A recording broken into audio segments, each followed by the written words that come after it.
এই সেটা ভাঙা গরমে লেওড়া কিছুই ভালো লাগে না, মনে হয় শুধু শুয়ে থাকি। হ্যাঁ রে, গরমও পড়েছে। কি ব্যাপার বলতো, আজ তো বেলা হয়ে গেল, কোনো বোকা শুধু এখনো ক্লাবে আসলো না কেন? ও দেখ গিয়ে গরমের মধ্যে ঘরের ভিতরে ফ্যান চালিয়ে সব হ্যান্ডেল ম্যান্ডেল মারছে হয়তো। সব করে ওরা বাড়া চোদা জানিস, এমনি সময় লেওড়া কারোর পাত্তা পাওয়া যায় না। আর যেই বাড়া পিকনিকের সময় আসবে দেখবি সব কটা গাড় মারতে মারতে চলে এসছে। হ্যাঁ রে, কথাটা মন্দ বলিস নি। আগের বার পিকনিকে ফুটো কি করেছিল মনে আছে? ড্যামরা বলে কিনা ওর বাবা স্ট্রোক করেছে, হসপিটালে ভর্তি, টাকা দিতে পারবে না। হ্যাঁ, তারপর পিকনিক থেকে বাড়ি এসে দেখছি ওরা আবার দিব্যি মাংস দিয়ে ভাত খাচ্ছে। দাঁড়া, বাড়াগুলো আসুক আজ ক্লাবে, সব কটাকে কেলি সেটা জাম করে দেবো।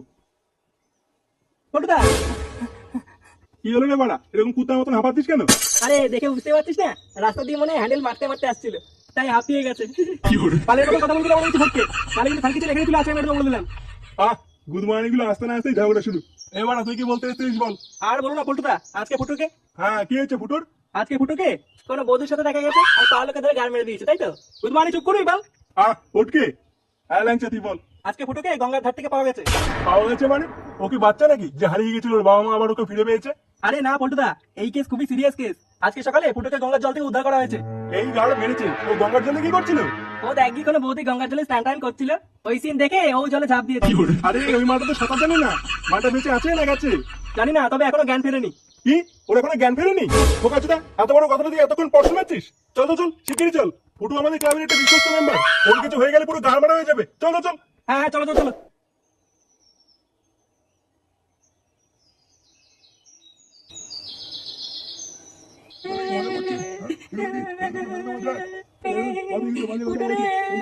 তোর কি হয়ে গেল ফুটো? তুই কথা বলছিস না কেন বাবা? দেখুন দাদা, ভদ্রভাবে বলছি, আমাদের পাওনা টাকাটা আমাদেরকে আজকে শোধ করে দিন। হ্যাঁ হ্যাঁ, আপনার ছেলে মরার আগে অনেক কিছু খেয়েছে আমার দোকান থেকে, সেই সব টাকা আসছে আজ। হ্যাঁ, মহা মুশকিল তো। তা আপনাদের দোকান থেকে আমার ছেলে কত টাকা বাকি করে খেয়েছে? হ্যাঁ, তা নাই নাই করে ধরুন 2000 টাকা তো হবেই। কি বাড়া বলে কি রে, কত টাকা দিয়ে কি খেয়েছে তোমার দোকান থেকে? আপনার ছেলে তো রোজই আসতো আমার দোকানে, আর রোজ 10 প্যাকেট করে চিপস নিয়ে যেত, আর বলতো মাসের শেষে দিয়ে দেবো। কি মাসের শেষে দিয়ে দেবে? বলি ওকে মানে কাজ করতে নাকি যে মাসের শেষে দিয়ে দেবে? তা আমরা কি করে জানবো বলুন? কালকে চিন্তা দিচ্ছি মরে গিয়েও শান্তি দেবে না, লেওড়া 4 পয়সা ধার করে রেখেছে। আরে দাদা, আগে আমার টাকাটা দিন তো, আমার দোকানে তো 3000 টাকা বাকি আছে। কে 3000 টাকা? এত টাকা ধার করে খানকি চুরা করেছে নাকি? আপনার দোকান থেকে আবার কি বাকি করেছে শুনে? আরে গোটা পাড়ার লোক আমাকে চেনে, আর আপনি আমাকে চেনেন না? দেখুন না, যেটা জিজ্ঞাসা করছি সেটা বলুন না। আপনি কি বলা মিনিস্টার না মন্ত্রী যে আপনাকে চিনতে যাবো? এই যে দেখুন, মুখ সামনে কথা বলবেন। হ্যাঁ, আপনার ছেলে ধার করে বাংলা কিনবে আর টাকা চাইতে আসলে কিস্তি মারবেন, এটা কি আমরা মগের মূল্য নাকি? এ, আমার ছিল ধার করে বাংলা কিন্তু। ও, রোজ 10 প্যাকেট করে চিপস কিনে এই কাজে লাগায়? তাহলে আমরা বাচ্চা আমার মান সম্মান ওরা সব ডুবিয়ে দিল।